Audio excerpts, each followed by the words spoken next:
peace and goodwill toward all men. Just put the final Christmas tree ornament on the tree. No problem.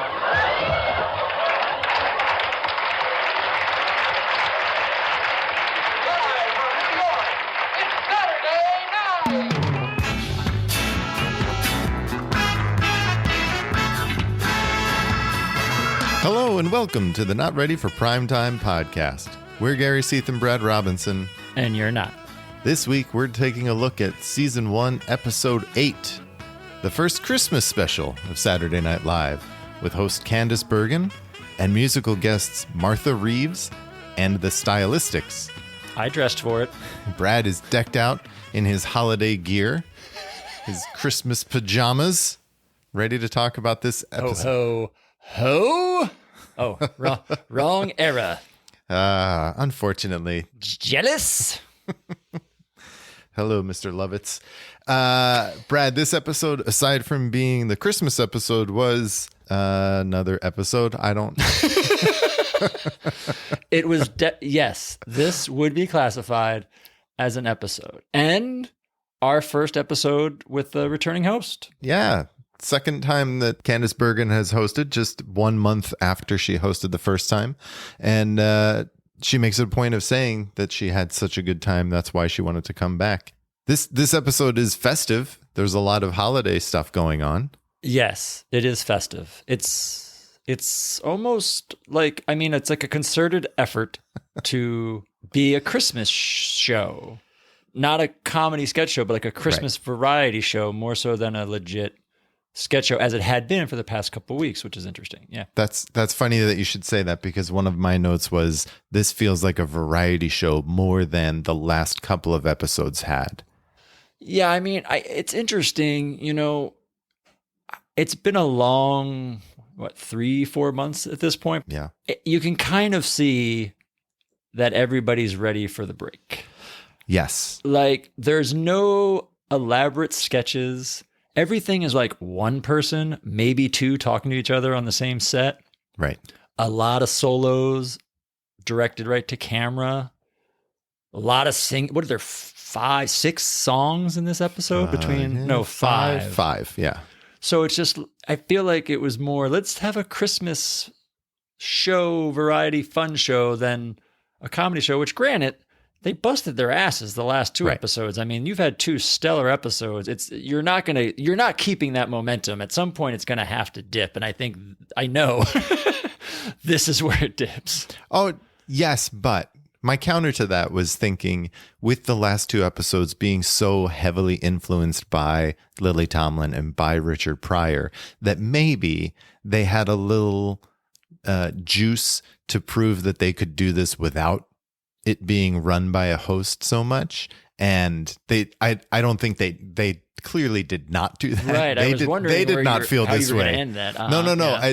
That's how I felt coming into it before I watched it, was like, oh, maybe they just went all out because they had this energy, especially from last week's show with Richard Pryor. But I think that also was just probably draining in many ways. And they wanted to get to the break, like you said. Yeah, I mean, that rationale makes sense. I mean, I remember when we talked in episode 4, we kept saying it wasn't necessarily a great episode, but it was fun. Yeah. I don't necessarily think this one was even fun, but it was feel good. Like it had a different vibe to it, which again is all Candice Bergen.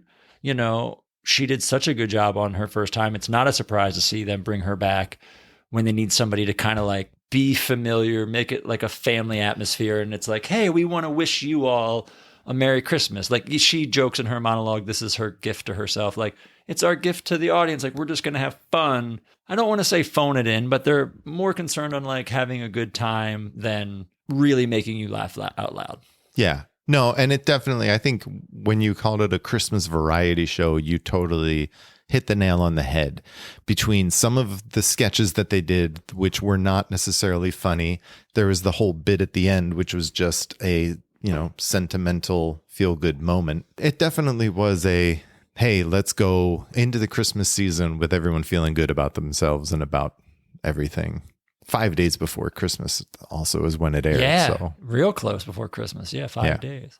And I wonder how much Candice Bergen herself, I don't want to say fought for, but really like wanted to come back, because we kind of mentioned, who she was at this point on her last episode. She's a movie star, but she wasn't really known as like a great actress. She was known as this like beautiful woman who was in movies and a movie star, but she wasn't necessarily known for her acting ability at the time. And I think she surprised a lot of people in that episode, the 4th episode, where we said she carried it. I mean, she made that episode good. She was so funny. She was so into it. And I think she wanted to get back into that, as opposed to being stuck on a movie set or on another project where she's, the eye candy or whatever. Like, she got to be involved with people she liked, with people who liked her. She was having fun and she was doing something good. So I'm sure when the conversation came about, hey, let's bring somebody back, or let's get, like, she jumped at that chance. you could tell that she did have fun and enjoyed herself. And yeah, it feels like given the chance, she was like, yeah, I'll do that again. That was fun. Let's do it again.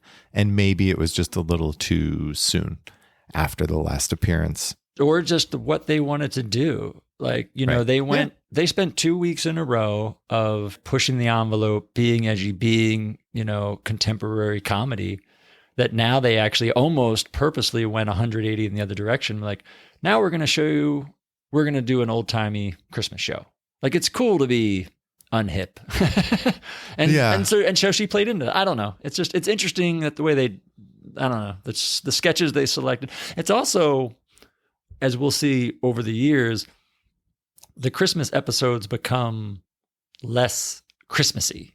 Right. Like, there's Christmas sketches, but they're not like, the whole episode isn't like a Christmas special, where this does feel from start to finish a Christmas special. There's like maybe one sketch, the John and Gilda thing, that's not like a specific Christmas sketch. When Chevy calls the parents from the police station. Oh yeah, that's true. Yeah. So there's a handful. Yeah. But, it's interesting to watch. I was excited going into it to see Candice Bergen back again. And I was a little bit taken aback as to what I actually saw. But it'll be interesting to talk about it. Wow. I agree. I think we should probably just start talking about it before we talk too much about it with anticipation. So the show does start with the cold open. Christmas Eve at the White House. Gerald Ford sitting by the fire. Nice playing set. records. A very nice set. Liked it. Wasn't the pink living room. I dug it.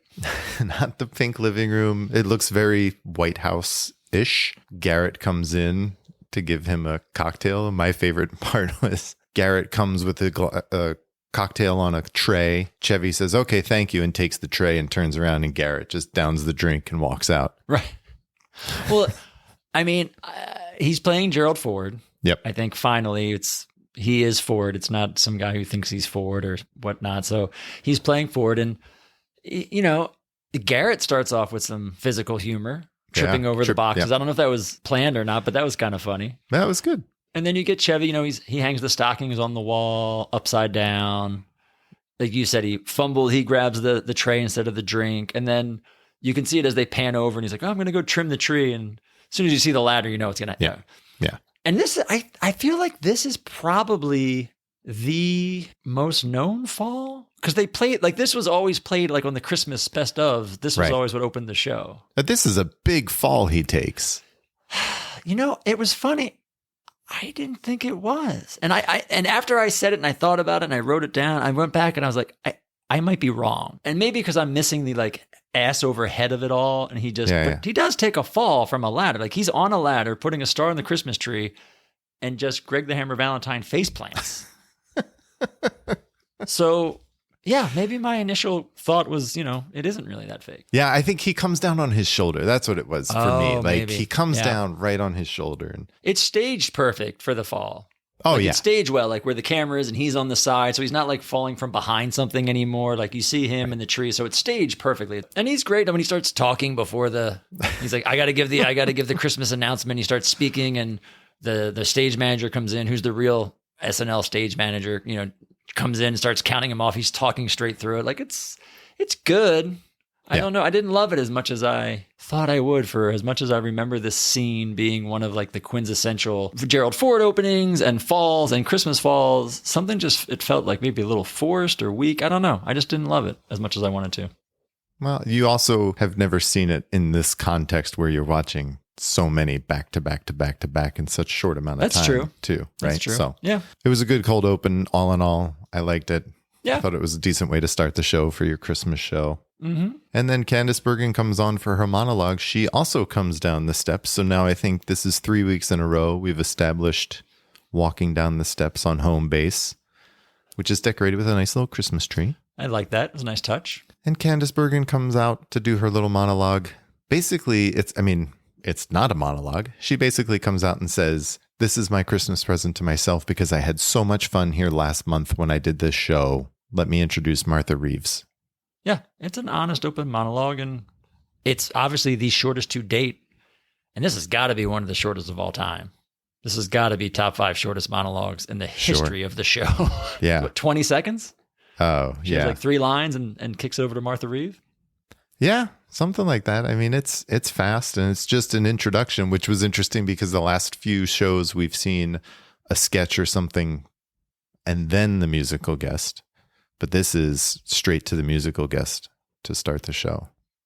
So she introduces Martha Reeves. So Martha Reeves is a legendary Motown singer, right? She was in the Delphis, which then became the Vells, and then became Martha Reeves and the Vandellas. And they had so many hits: Heat Wave, Nowhere to Run, Jimmy Mac, Dancing in the Streets. Dancing in the Streets, what I was going to say. And then Martha Reeves went solo around 73. And she comes on and sings the R&B classic Higher and Higher. Sings Jackie Wilson's Higher and Higher. And she sounds great. Does she? I thought so. I cannot put my finger on it. Something just felt off. I don't know what it was. With Like, with I'm her not trying to be performance? smart. I legitimately, yes. Like, Yeah. I watched it and something just didn't feel, I couldn't tell if she was like phoning it in. Wow. Or because I don't think she sounded great. She wasn't horrible. She wasn't Esther Phillips, but like she didn't sound like the Martha Reeves I know and love. I don't know if she didn't look healthy. I don't know. Just something. She did look very skinny. Skinny, right? Like, Yeah.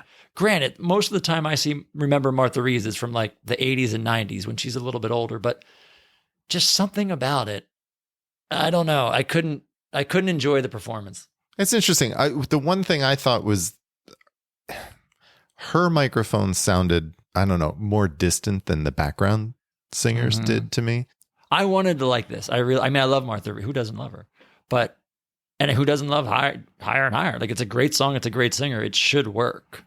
Right. Just something didn't. I don't know.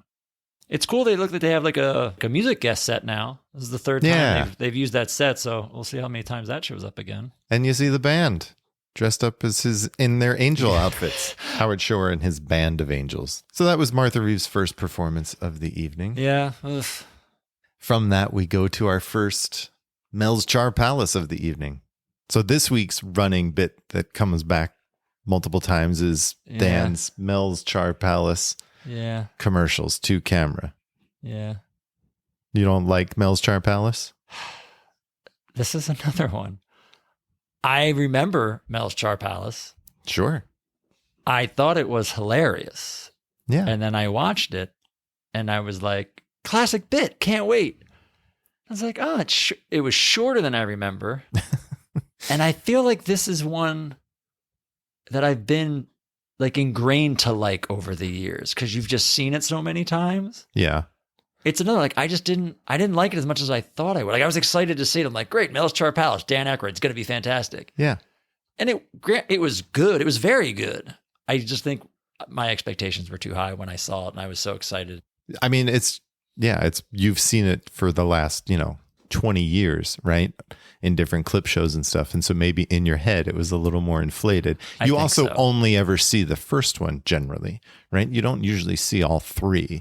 Right. And this is the best of the 3. Yeah. Hi, I'm Mel for Mel's Char Palace, where you find your own cow, you cut your own steaks. You select your cow from over 200 head. You stun it, you cut it, you charbroil it. You cut your own steaks. We give you the saw. You cut your own sirloins, tips, blades, and roasts. You find it, you stun it, you cut it. As big and as thick as you want it. Only at Mel's Char Palace. Our saws are light. Here's Mrs. Mel. Show them how to work the saw.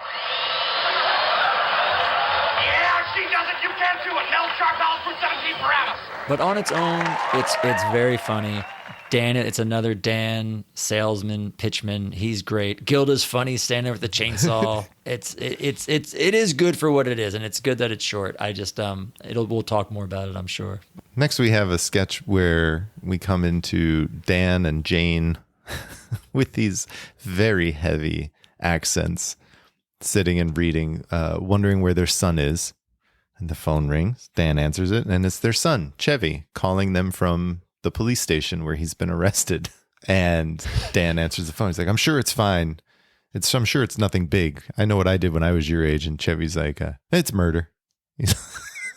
Well, I'm sure you didn't do it. I did it. Oh, no. I did it. I picked up hitchhikers. It was funnier than I thought it was going to be when the sketch first started. But I think Chevy's delivery really helped that too.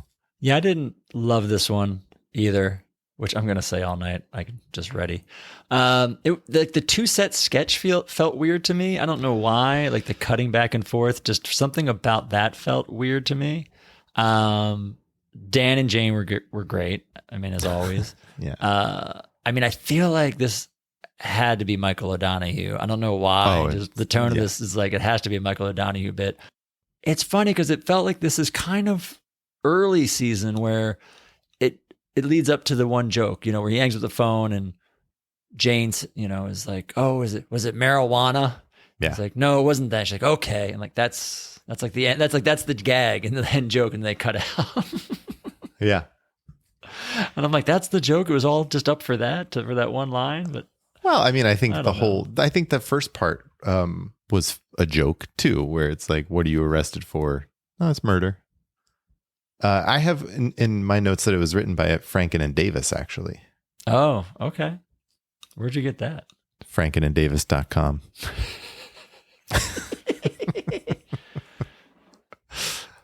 After this, we have the weirdest part of the night, in my opinion. This is interesting because you sound upset about this, and I think this is great. Go. So I'll set it up, and then I'll tell you what is a miss for me. So Candice is on screen, and she is giving a request for home movies, telling viewers that they can submit 2-minute home movies to NBC Saturday Night that may or may not be put on air. The funny part was having Dom Pardo tell the viewers what they get, what rights they retain. You get absolutely nothing. Yes. What guarantees are there? No guarantees. No guarantees, yes.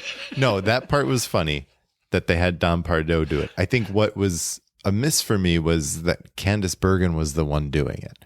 That she was the one out. Like this to me was something that I was like, why not have Gilda, who you lean on for doing these types of things, come out and do it, or have Chevy do it? But I would prefer Gilda, just someone from the show rather than the host. That was the part to me that was a little strange. My guess would be that they love Candice. She has very little to do in this episode. And okay. They want to give her something. Yeah. And she's good. She does it well. It's not like she does a poor job. Oh, I understand your point. Yeah, like have Lorraine do it. Have Gilda. Have Garrett do it. Right. But I'm guessing that's why. Listen, to me, what I saw in this sketch was we're getting rid of Albert Brooks, people. Albert Brooks is out, and any of you jabronis at home, send in your video to replace him. And I gave it 5 stars just for that. This is this is a legit request. Yep. And this is how we end up getting Mr. Bill, amongst a couple others, I believe. But this is where Mr. Bill is a home movie that gets sent in. So this is all true. It doesn't. I think your point I had more joy because in my mind, this is like Albert Brooks is going away and we need new stuff. And I think that's why I like it even more. Well, Chevy then comes out to say, Candice, let's give a demonstration of what we mean by home movies. We made a home movies of B-capades which are the bees and Candice ice skating at Rockefeller Center. And they give some funny commentary on what's being done. Wait, sorry. I should say funny in air quotes. Yeah, it's so funny because I feel like bees on the ice is a very iconic SNL image. Right. I did not remember this Bee Capades thing in the past, so I was excited to watch it again, and there's just really nothing to it. There's not.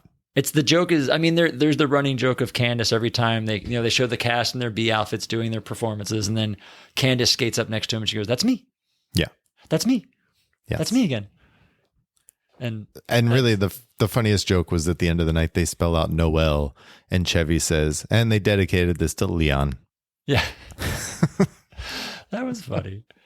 Candice tells a funny story, I think, in the Live from New York book, the oral history book, where they go to shoot that one night during the week and it's midnight or something. So the rink is closed and they get in the elevator to go down and all the guys are dressed in bees and they've been at NBC for like 3 months at this point, and the elevator operators like don't know how to handle these people or talk. So like nobody talks to them, nobody looks at them. They just like get in the elevator, all quiet.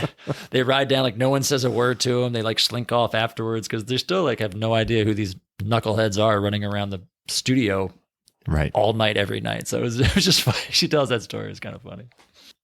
After that, we have our first commercial for Don Pardo's digital gift catalog. And it's what is this one? It's an ashtray clock. This was the one that kind of made sense. I don't know. Yeah. I mean, it's another running gag, yeah. Through the night, where it's Don Pardo's gift guide and it's all different digital gifts that you can buy from Don Pardo.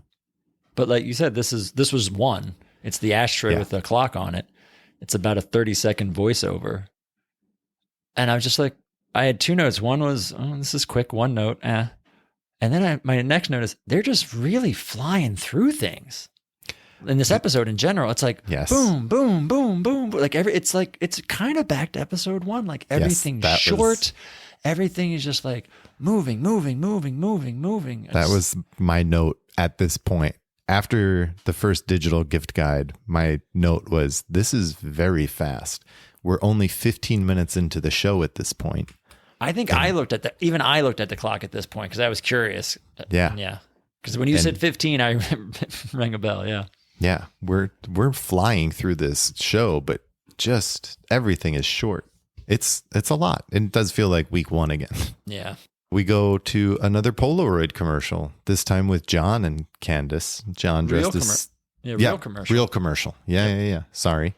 John dressed as Santa Claus and Candice as Rudolph. Although not really. Candice is in the same outfit she wore in her monologue and just has a Rudolph head on. And it's just another Polaroid commercial. There's not like, I don't know why I'm explaining it's not nearly this. as funny. They try to have a little bit more jokey stuff, I think, in the first one.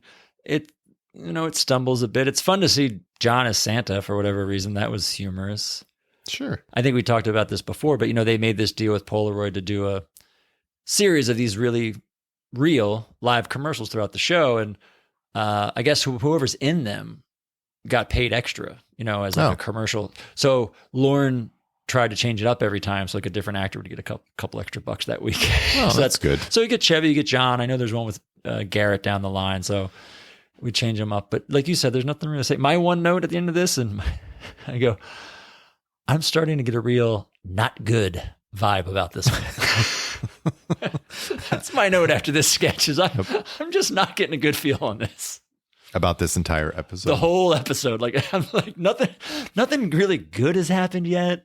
Like the best is probably the cold open at this point. Yeah. Martha Reeves was off. It's like we just said, it's a lot of short stuff. Nothing's really sticking. I'm just like, where are we going to go? And then unfortunately, I don't think the next thing did much to change my mind. Yeah. So after that, we have the Stylistics come on and sing their song, You Make Me Feel Brand New, which I hope you research this because this just feels like such an odd choice. Not only just for this episode, for just Saturday Night Live. Like, why are they on the show? Well, it was this song had reached number 2 on the Billboard charts in 1974, so a year prior. Number 7 for the year in the top 100. And that's it. That's all I've got as to why this song and they would have been on Saturday Night Live. I think, again, it was a hit. It was, definitely Yeah, I mean, I know the out song, there, right? it just feels so It's weird. It's just an odd choice for them to come and do one song, and it's like this just very slow. I mean, if there was any momentum to this show, they just Muppeted the hell out of it. but there wasn't, so that's okay. I guess. Well, but I'm saying even whatever there was, they just pulled a Muppets. It's just, and it was weird to see them, the 4 guys, 4 or 5, 4? 5 guys. Yeah. It was weird to see the 5 of them on home base. Like, just pull the curtain in front. Like, we've seen them do that and pull curtain in front for other acts. Like, why is the whole backdrop of home base behind them? That was just weird too. Yeah. It was strange. I mean, it wasn't, I can't even call it a momentum killer. And then with Strange, do they just fade out? Yes. Like, I didn't understand the ending of the song. It sounded like someone just faded out, but. No, that was exactly what I think it was. Next, let's go. Sorry. No, that's okay. But there's nothing to say about the next thing because it's the K put Prices Right stamp gun again. So it's a still, rerun. It's still funny and it still needs the audience laugh track, which I think would have been good. We saw this the first time and it is funny. And if they would have actually played the audience reacting to it live in the stage, it might have helped. And you've already done it once before, so why not put the audience in? I don't know. It's the only thing I could think of to say about that. Maybe. I don't know. But yeah, we saw this in episode 5. It's the same thing. It literally is the same pre-tape, just played over. I could quote more lines from My Blue Heaven if that helps. I mean, that'll give us some momentum. Anyway, should we just talk about... That's one too many numbers. Take off the 5. Hopefully somebody gets that joke. Somebody gets that. I got it, so that's okay. There you go. Let's just entertain each other. Know your audience. The next sketch is Leighton Elf with Chevy and Candice playing brother and sister, and she finds out that her brother is a latent elf, and she's having a hard time dealing with it. Understandable.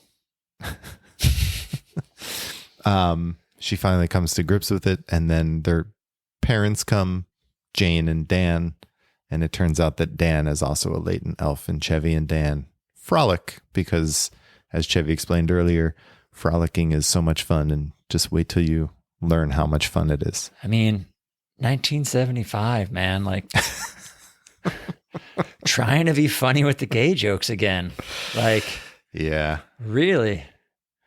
I mean, and there's some good lines, like,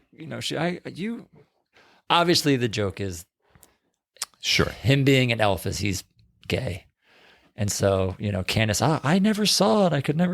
I never suspected. You used to always go to football practice. He goes, well, I never actually went to practice. I went to the Leaf Made Merry. I went to the Leaf Bay, Made Merry. And I had a problem watching Chevy play the elf because, as you said, he's like frolicking and the gimmick is he's an elf. So he like jumps on the table, the coffee table, and like squats. And I'm like, is he going to fall?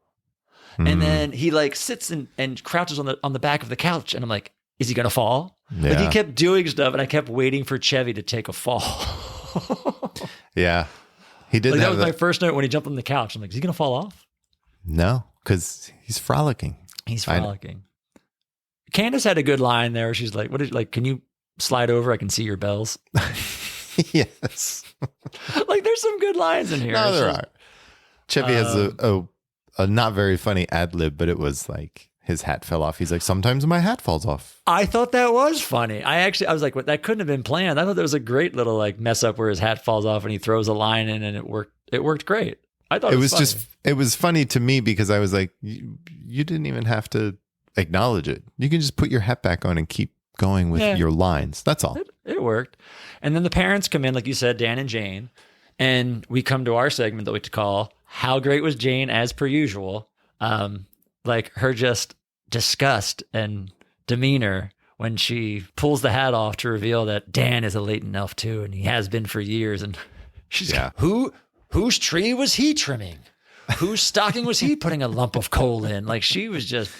She was good. The parents showing up and the reveal to the parents were really good. Then they just drug it on a little too long. Next up is Weekend Update. Come to Chevy at the desk again on the phone, as per usual. They changed some things up, though. Set's a little different. Set is a little different. They've got they put a sign above them now that said the sign behind him is like a different color. It's like you can see it better now, and they put a little Weekend Update on the actual desk as well. And for some reason, he's wearing an earpiece. Yeah, I think that. Well, I was that confused lasts about 45 that. seconds before it falls out. Right, and he acknowledges. I thought because he has breaking. Someone then hands him a paper, and he says something about breaking news. It's the Generalissimo Francisco Franco bit, which gets a huge response. It's become a catchphrase like that. But it's only the second. But that's only the second time they've done it. The No, Richard that's Pryor the episode, third or fourth time. No, this is the second time they've done Still Dead, and it got a huge. I was amazed the response it got. Well, it's like their catchphrase at this point, but Yeah. But I thought that's what the earpiece would be for, and yeah, I didn't really. No, because then he Totally keeps it get in that. or tries to keep it in. Right. They do the Yeah. bit with the squeaky foam bit was funny with the artist. You know, they do artist renderings from the court proceedings, and Chevy throws it to some other reporter, and they do a close up of the drawings, and you hear the voice, and like it's Chevy, Right. Like it's It's just Chevy clearly doing Chevy. a voice, and they do it well where they finish and they pull back to reveal Chevy holding his nose, doing it was a great joke. That was Yeah, really funny. That was funny, and the the little pencil sketches, the artist renderings were great. I thought they were very funny. Yeah, that was fun. That was a fun joke. The domestic violence joke was not that funny. No, That was it's a bit. Oh, 1975. Right? I'll say Yeah. it again. yeah. And then they try to double down on the George Wallace racist joke again. Yes, Which I kind of thought after we talked, part of me was like, they're going to go back and do the original joke. I did too. And I didn't even write what it was, but it was not nearly as funny. No, it was not. But I was surprised that they went back to it at all, really. And then we go to Lorraine at Times Square. Did you like this? It was okay. I mean, I liked the idea of it. I interrupted you. No, tell me okay, the idea. right. So the Lorraine is at Times Square talking about how she's surprised at how late it is and just waiting for the ball to drop. And then Chevy asks her what time it is. It's 10 after 12 at this point. And he asks her what date it is. And it's December 20th. And then she realizes that she's not there on New Year's Eve. Yeah. I liked the concept. I didn't like the execution. Yeah. It also seemed like we're going to Emily Latilla right after this with another misunderstanding joke. Yeah. Well, the pacing of Update feels off to me on this. Yeah. Just in general, like Chevy's pacing, it feels off. The Lorraine thing seems really forced to me. I didn't think it was very funny.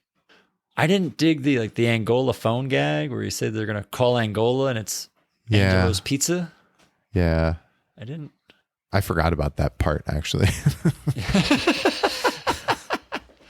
Like they had the Vietnam joke was great where they're talking about starting the war. Yep. And like, why do we do a war? And like, well, but we have a war in Vietnam. We should keep on doing it till we do it right. Right. And that was that was good. And they had a great visual joke, the 1975 joke where he's like, let's take a quick look back at 1975. And on the screen behind him is just a black screen that says 1975. And he just looks back and comes back. That was hilarious. Yeah. And that was funny. I feel like that's a joke that would have worked like 20, 30 years down the road. Like Kevin Nealon could do that. I was just going to say that Hilarious. was a Kevin Nealon. Yeah. Norm Macdonald could do it. Funny.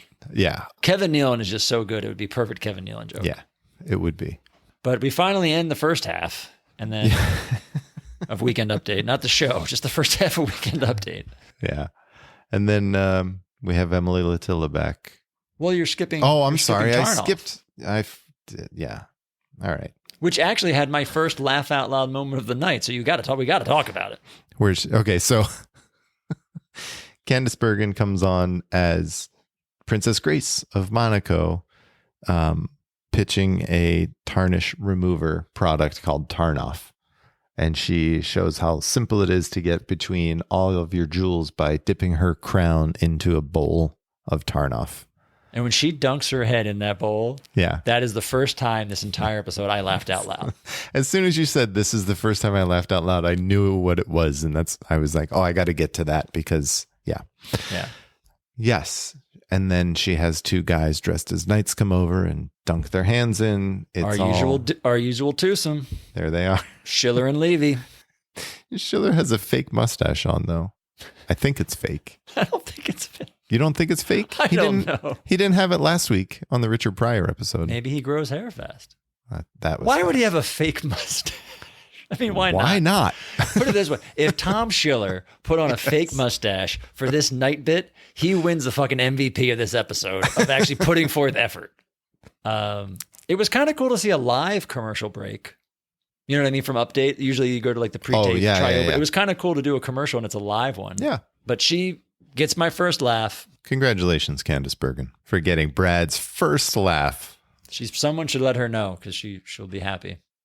Brad's second laugh surely comes with Emily Latilla's editorial reply. Of course. She comes on to oppose the editorial around firing the handicap, especially at the holiday season. She says they need jobs. Everyone needs jobs. And Chevy lets her know it was hiring the handicap. I mean, just feels forced, sadly. Yeah, especially when you compare it to last week's busing school children versus busting school children. This one was not as clever as that one, I thought. No, not as clever. You can see, obviously why they did it. I mean, Gilda's pretty much coming up as your number 2 star right now. Obviously, it's the Chevy show, but Gilda's got to be second place. I mean, they're purposely throwing her up every week in the Gilda segments. Yep. She's our first reoccurring person on the desk. Yep. Right? We saw Jane, we saw Dan. Oh, Garrett. And Garrett's got his name as well, I should say. yeah. But she's the first one who actually sits there. Like you said, it wasn't as good as last week's. But I will say the hard of hearing still works. It's still funny. Yeah. Yes. Like, keep going to that well, boys, because it works. After Update, we go to a laundromat sketch with... You already... I love What? what... It's funny because I can tell when you start to talk about things like how much you dislike them going Oh, into it. no. I Or think 'cause you had this got stuff, like, this wrong because I enjoyed okay. this one. All right, good. Go ahead. Because this is very interesting, this sketch. Yeah. So this is a sketch with John and Gilda. They both go to wash their clothes at a laundromat. There's no free washers, so they decide to share one. Now, this entire sketch is done with no audio, no dialogue. It is just the two of them putting their clothes into the washer and becoming more and more suggestive with their clothes. So they start off with, normal shirts and pants and a dress and skirt and everything. And they're kind of showing them to one another. And then Gilda, John actually holds up an undershirt, like a sleeveless white undershirt, and kind of dances it in front of her a little bit suggestively. And then Gilda holds up a brassiere and is too shy and won't put it in. And John raises his eyebrows a little bit and then gives her a rose. No, it's like funny. He pulls a rose out, Yeah. and then the next night he pulls out a bottle of wine. And then when Gilda's all smitten by the rose, and she puts her bra in, and then John pulls out his underwear and shoots them into the washer. Yeah, that was good. And when Gilda pulls out her underwear and will not do it, John pulls a bottle of wine and 2 glasses out, and she then puts her underwear into the washer. And that's the bit. I thought it was very well done. John pulls out some cigarettes, lights 2 of them That's right. in his mouth, and gives her the cigarette, and they pull back. Yeah, there's nothing more to say than you did. It's interesting. It's different. I'd love to know who wrote this one. But yeah, it was fun to see John and Gilda just have fun. You know what I mean? It was an interesting, different sketch, and especially on this particular episode, felt pretty good. I really enjoyed that there was no dialogue. There was nothing, because they both conveyed all of their emotions without it. And I thought they were both excellent. Yeah, it was a great example of them being actors. Right. John's not relying on pratfalls or going over the top. Like everything's kind of subdued, and they're legitimately being actors, and they're really good. It's fun to see him. I think we mentioned the Richard Pryor episode where he plays the impish little boy. Like it's fun to watch him do something here where it's subtle. We just said that the Emily Latilla sketch was not smart. I thought this was the smartest thing all night. Yeah, probably. Yeah. We have so much more to talk about. Holy shit. Yep. After this, we have Pong. Once again, Pong. This Pong is only Al Franken talking. He's just doing the Tommy bit, the Who's Tommy. I don't know if this is funny or awful. It's just short. Yeah, it's short. Because I actually laughed at the end of it. Like it finished, I actually did laugh. I have we mentioned when we saw the old Pongs that they did an initial like 2 or 3, and to see how they went. They went over fairly well. They were all pretty good, I thought. I feel like when they did their second batch of filming, like this was the first one.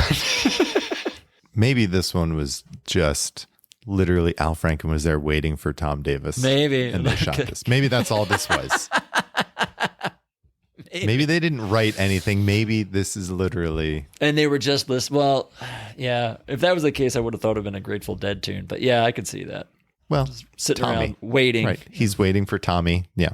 Oh. Maybe. Waiting for Tommy Davis. Way to read way too much into that sketch. We talked about it's kind of episode it is, everybody. It's the kind of episode it is. And now we've got the Muppets, so it ain't getting any better. Moving right along. Okay, so this week's Land of Gorch is Plubus and Mrs. Plubus. What's her? I wrote it down. Puda. Puda is her name. Yeah. Plubus and Puda are throwing a Christmas party, but no one is there because everyone is at the Bees' Christmas party. My first note is, it's sad because I'm holding out hope that this pulls through. It did not. For the episode. No, it didn't. So yes, they're waiting for people to come to their party. No one does. A couple Muppets come over. Because they're at the Bees' party. Yeah, everyone's at the Partying Bees' with party. Bees. A couple of Muppets come over, say how much fun they had at the Bees' party, say that this party isn't fun, and go back to the Bees' party. And then Candice comes over to their party and sings "Have Yourself a Merry Little Christmas" with Scred and Plubus. And she and Scred sing to one another. Mm-hmm. Scred is quite the ladies' man. 2 weeks ago with Lily Tomlin. He is. Or 2 shows ago. And this show with Candice. And that's it. That's the sketch. And you know what? The singing again was cute. It was fun. And yet again, it took a little bit too long to get to. Yeah. If this was just Candice with Scred and Plubus, that's fine. If they just came out and did that, would have been fine. I am afraid to say this out loud. Oh, do it. Was this the best thing we've seen so far? Her singing with the Muppets? Oh. No, I still think the laundromat thing was better than this. Because I liked the laundromat, but it was like, it was too different. You know what I mean? It was very different. Sure. I liked it. I enjoyed it. It was different. But like as general, just like overall quality entertainment. She was good. Like very much like Lily. She was really good. Yeah, maybe. And again, like these performers, Jerry Nelson is Scred and Jim Henson is Plubus, singing with her were excellent. And that's, they figure out this is their strength is. Well, like you said last time, this is how the Muppet Show becomes the Muppet Show. Like why it's so good. Yeah. Yeah. Then we have our second Mel's Char Palace. My only note is this runner is not working. Yeah, it definitely, you said it before, the first one is the strongest one. Yeah. By far, right? As opposed to Beethoven, wherein the third Beethoven was the strongest one. The first Mel's Char Palace was the strongest one. Even the police lineup, right? They progressed. Yeah.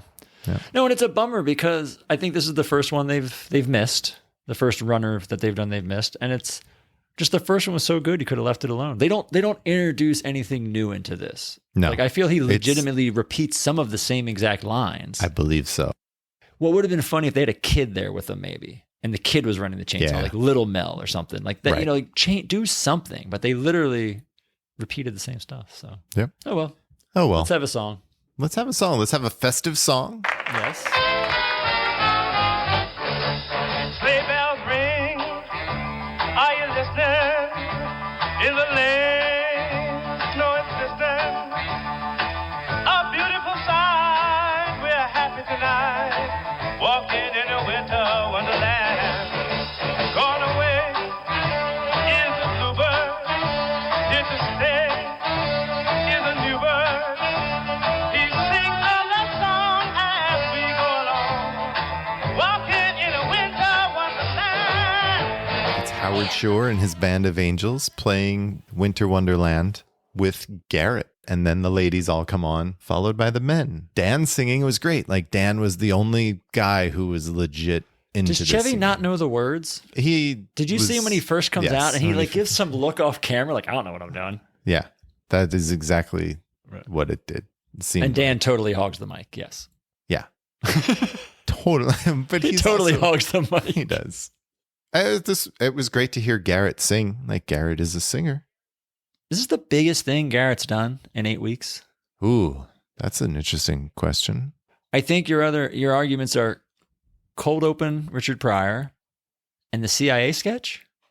That's the only thing I could compare it that's to. Black Oh, he did Black Perspectives. Perspectives. Yeah. I think that would probably be the biggest Maybe. one. But regardless, it was nice to see him featured so well. Yes. Yeah. Yeah. It was nice. And the whole cast. It was fun to see the whole cast together. Again, not necessarily funny, but it was fun. This was so fun to see. It was so much fun. this was for me, we'll talk about it when we get there, but I was like, why not end the show with this? Like, this would have been a great, to me, end of the show, have the cast on, sing. Good night. I didn't like the ending, but I don't necessarily think it what should have been this. Like, I like this in the middle. It's good in the middle of the show. I liked it here. Everybody seemed to be having fun, except Jane. Did you know when they do the part when Howard Shore comes in with the big baritone sax? Oh yes, and yes, they all yes. start doing the and Gilda is so happy. Like, the look on her face is like, she is like, this is the most fun thing I've ever done in my life. It's pure Gilda. And she's on his left, right, with Candice. And then right on his right is Jane. And Lorraine's next to her. And Lorraine's fine. But Jane just has this like sourpuss look. She does. Like, she's just so miserable. And I can't figure out why. Because it's a fun number. This is one of the classic SNL numbers. Like this, I hope this is still on the Christmas past, best of Christmas things. Because this is great. It's so good. It's so fun. It's another like great season 1 clip that endures. No, it's a fun bit. Even the Chiron at the end. But does Santa Claus believe in you? Yeah, it was really great Christmas sketch with the whole cast. It was fun. Next, we have our second Don Pardo digital gift catalog bit. It's Don Pardo's digital mood rings. That's it. I mean, at least they go up a step from the ashtray, I guess, a little bit, but it's one note. It's real quick. Again, it's him voice over an image. Nothing there. The more they include Don Pardo, the more fun it is. Yeah. I don't know. It's always fun when he's in there, but yeah, again, that holiday break can't come quick enough. No. That's followed by our next minute mystery. This one, Michael O'Donoghue is the victim. I think we're all the victim. All right. Good night, everybody. Thank you. Good night. So we're back. Another minute mystery. This is again with John and Dan. This time Candice is literally holding the gun. There's a sign on the wall that says that she's the murderer. And Dan and John are wooed by her beauty. I mean, to be fair. Oh, she looks gorgeous. She looks really good. Yeah, she looks great. And she says that she likes bumbling detectives who can't solve crimes, which is funny in and of itself. But that was it. That's the sketch. Yeah. And then it leads them to their whole, and the audience has 20 seconds to figure it out, and they cut around. Luckily, at least they only did that once. Yes. Because the first time they did it at least twice, if not 3 times. I think 3 times, yeah. And at least they only did it once, and then they get the hell out of here, because this was not any funnier than the first time we saw it. And I think it's fitting that Michael O'Donoghue, who wrote it, is the body we see on the couch because I think this premise is dead. Then we have another Don Pardo digital gift catalog. This one is a digital vest. This one's a little bit funnier. It's a little funnier. Because it's a bit more absurd. Yeah. At least it's the runner has progression. I'll give him that. Mm-hmm. Yeah. But that's about all I could say. Then Martha Reeves comes back and does Silver Bells. How'd this one work for you, Brad? Any better than Higher and Higher? It was better. I did like it better than the first. It was obviously fitting for Christmas, but it's still not great. And even the band didn't sound good. Like the arrangement, I didn't even think the band sounded, at least Higher and Higher, the band I thought sounded pretty good. I don't disagree with you. It was fine. It wasn't a great performance in my mind at all. It was a nice Christmas song. This is what I would have ended with, if anything. When we get to the ending, you're like, you didn't like the film by Gary Weiss, which I thought was a nice message because they send it off as like a Christmas message. So that did work for me at the end. But I thought if anything would flop, maybe you flip-flop Martha Reeves. But, it's nice to have the musical performances done before the end of the show. That's true, too. Yeah. After that, we have another What Gilda Ate, where Gilda runs down everything she ate last year on Christmas Day. And again, it's a lot. She talks about how good she was, and then she talks about stopping all these different places, and Candice comes back on and tells her we've got to move on with the show. Yeah, this one, like just knowing like Gilda's like eating disorder issues she has, like we now know, like right. This one's a little bit tough to watch, especially at the end when she's like, that even made me sick. Yeah. Like she's good. Like, it's like one of the hard things I think we do in watching these because we've got 40 years of knowledge and times change and we learn stuff. But so just knowing what we know about her and what she went through and whatnot, it's a little bit tough to watch. But if you are able to separate that and just watch it in the now, her performance is great. I mean, you can see why they go back into this as like the quote unquote Gilda minute, of the show or whatnot, because it's funny. She's great. She's so good by herself. So why not give her the chance to do it? It's just, kind of like looking back in hindsight, it's a little bit tough, but it's a great example of just how funny she is, like how good she can be on her own. Right.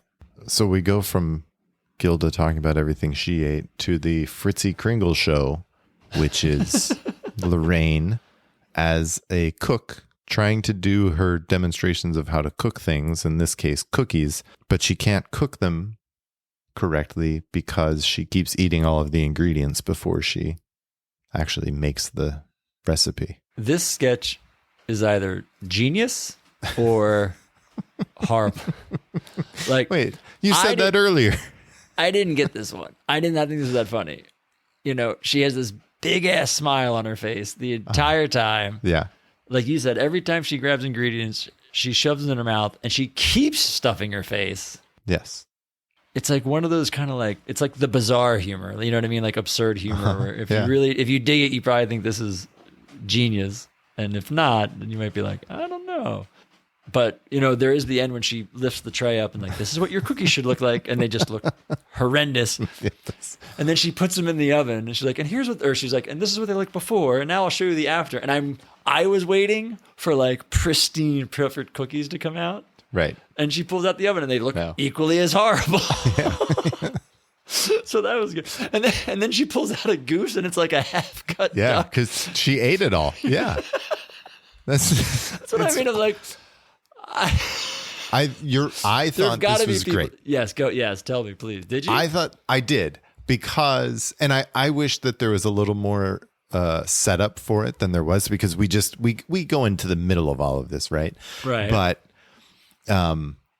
once you see what she's doing, and she does continually eat, like that payoff with the goose that she pulls out and it's half eaten already, I was like, this is great. I liked this. I liked this character. I like Lorraine portraying someone that's not Lorraine, like not right. That's right? Always good.